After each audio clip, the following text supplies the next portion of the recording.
that the Lord has made, and we shall rejoice and be glad in it. I want to extend my congratulations on today to Bishop Carol Johnson and Pastor Muriel Johnson and the Lifevision Church family and the acquisition of their new facility there in Orlando, Florida, in the upper room, and just the new studios and everything that God is doing for them, in them, and through them. And so it is just a pleasure to be a part of this, such a visionary man and woman of God who are forging forward to help people carry the gospel to the uttermost parts of the earth and sowing into the lives of so many, both far and near, to be a blessing through the media and television and radio broadcasting ministry of Lifevision. And so I want to encourage you today in their first annual telethon to sow into this ministry, sow into this work, no matter how big or how small what you have to give will be a blessing towards the growth and the ongoing upkeep of the ministry that God has given to them. I have known the Johnsons for many years, over a decade now, and I tell you, you are sowing into good ground. My life has been blessed tremendously as a result of the mentorship of Bishop Carol and Pastor Muriel Johnson.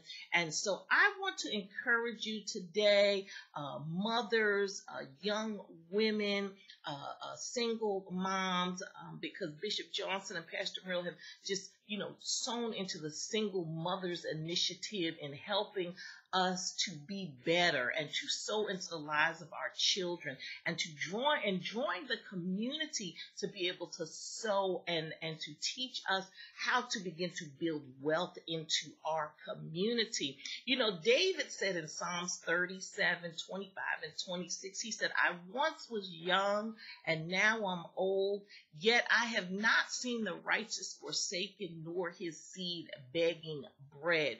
And I'm going to tell you a story, a short story. I took my son to the bank a couple of days ago because I wanted to open a bank account for him, and I put $25 into that account because I wanted to be able to now begin to teach him as a young man the principles of managing money, but also when he receives money, how to give back and how to sow into ministry and giving into the community. And also that, he can be able to now learn how to grow and save and be abundant in his way of finances. And so I was sharing with him a story, though, that I remember a time when we had lost everything. And this goes back about 5 years ago. We lost our home, we lost our family, we lost our lifestyle, we lost everything that we knew to be and what we had so worked for over so many years. And I remember sitting one day, I was in my townhouse and I didn't have any money, and I was struggling with trying to figure out, what am I going to do? Do I sit here and wait on God and do nothing? Or am I supposed to end my wait and get up and try to create ways to make money for myself? I didn't have any gas in my car. And I remember I was telling him, I remember the day I had to send him and his brother, I had to get them up at 5 o'clock in the morning to catch the bus to go to school. And my older son had to take his younger brother to school and then see himself to school. And me and my daughter stayed home because I had no money. I had no food. I didn't have anything. And I had put some things on Craigslist to be sold. And so the woman of God said, you go ahead and have the things on Craigslist, and I'm going to try to work on getting you some money. Well, in the meantime, the Lord had said to me, there's going to be a man that's going to call you today, and he's going to extend to you an offer for one of the items. It was a dehumidifier that you have on sale on Craigslist. And this is the amount of money that he is going to give you, and you are to take it. So I said, okay, and sure enough, the man called, and he was right around the corner from my house. I got in the car, put my daughter in the car. I had fumes to get to where I was going, and I said, Lord, I pray this man is serious about this, buying this item. And the gentleman took the item, he bought it, and he gave me the money. And I said, wow, and I just sat there and cried, because God at that time in my life was showing me that as a mother and as a single mom, and I'm speaking to my mothers today, sometimes you just have to lean and depend on the Lord and not to your own understanding. And I believe that I have reaped because I have sown even when I didn't have, even when I only had a little to give. I always tell my children that an open hand, a giving hand, can be a receiving hand, but with a closed hand, nothing can come out and nothing can go in.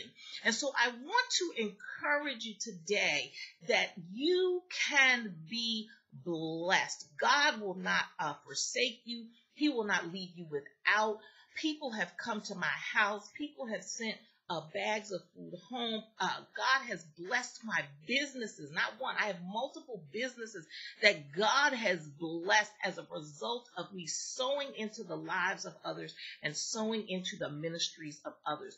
And so today, I want to encourage you, wherever you're at, to make a commitment to give to Lifevision Ministry and the work that's being done there. Whatever it may be, I don't care if you have $5 or $10 or $20 or $100 or $1,000 or $5,000. Whatever it may be, there is nothing too big or too small. The information is there and available for you on the screen for you to be able to be a blessing to this ministry. I love you, Pastor Muriel and Bishop Johnson, and I just thank you for the blessing that you have been in my life and the opportunities that you have given me. God bless you.